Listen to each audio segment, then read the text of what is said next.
Choi Gap-Bok used yoga to wiggle through a tray slot. Spending 23 years in and out of prison for various robberies, Choi Gap-Bok began practicing yoga to one day free himself. In 2012, just 5 days after landing in jail for another robbery, Choi put his skills to the test in Daegu, South Korea.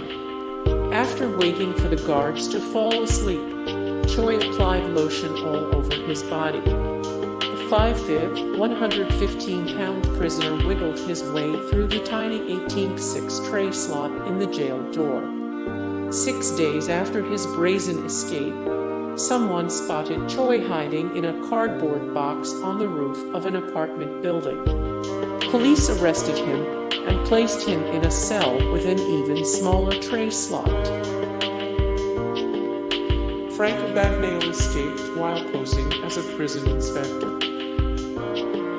Frank Abagnale Jr. began committing crimes as a teenager.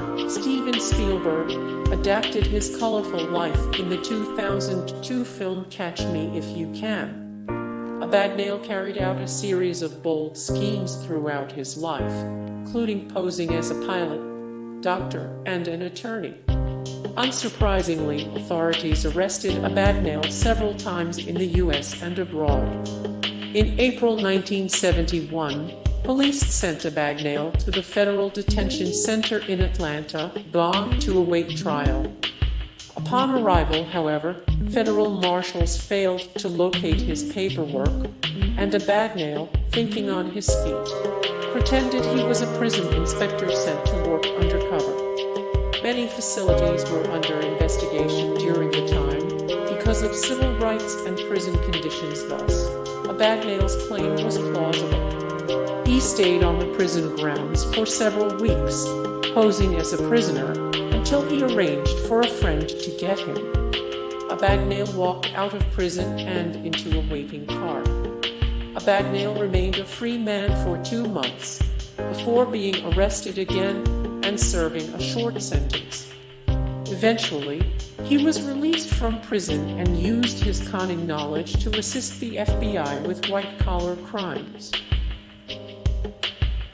Richard Lee McNair used lip balm to get out of handcuffs. Richard Lee McNair killed one man and injured another during a 1987 robbery at a grain elevator in Minot, North Dakota. McNair received 2 life sentences for his crimes, eventually escaping prison 3 times. McNair first broke out of the local police station in 1988. While bound to a chair, he used lip balm to grease himself free from his handcuffs. He fled on foot. In October 1992, McNair and 2 other inmates escaped from the North Dakota State Penitentiary by crawling through the ventilation ducts. The other inmates were apprehended within days, but McNair evaded capture for 10 months. During that time, he dyed his hair a different color and traveled around in stolen cars. In April 2006, McNair was incarcerated again in the United States Penitentiary in Pollock, LA. While repairing mailbags, McNair created an escape pod complete with a breathing tube and left with the outgoing mail. Hours afterward, a police officer spotted McNair running near train tracks and stopped him. McNair told the officer he was just out for a run, and the officer informed him there was an escaped inmate in the area. The cop eventually let McNair go, assuming he wasn't the suspect.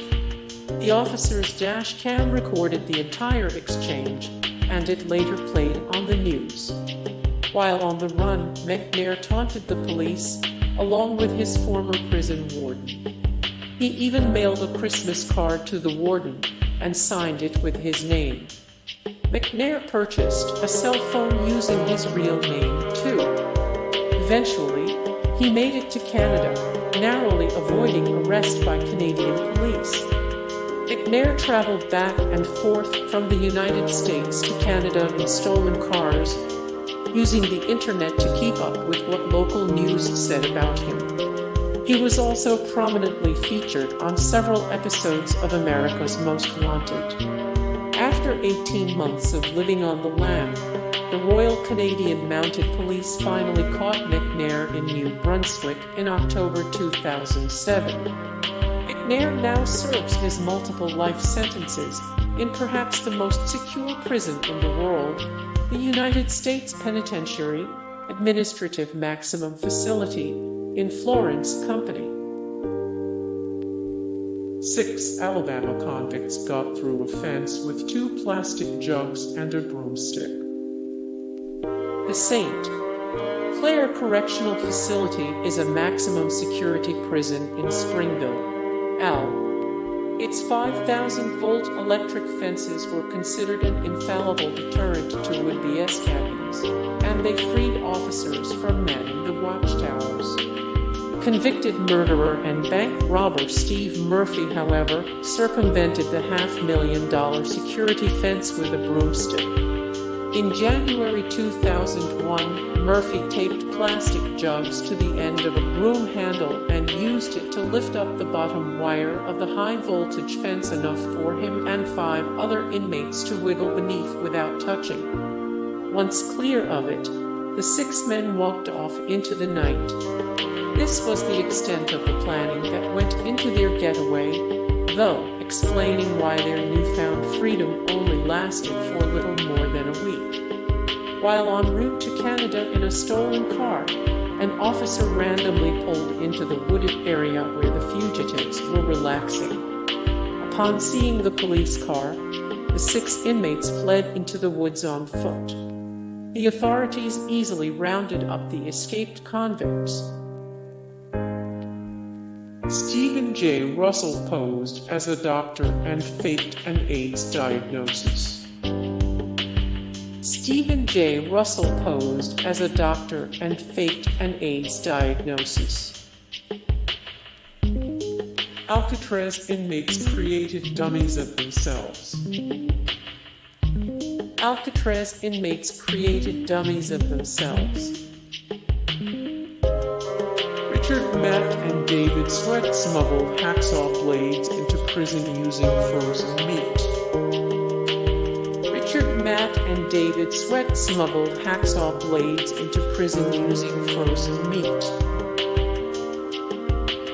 7 men pulled off the most daring escape in Texas history. 7 men pulled off the most daring escape in Texas history. Hey guys, thank you so much for the support and likes and comments down below, and also thank you so much for watching, and I look forward to see you in the next video. Then take care, bye.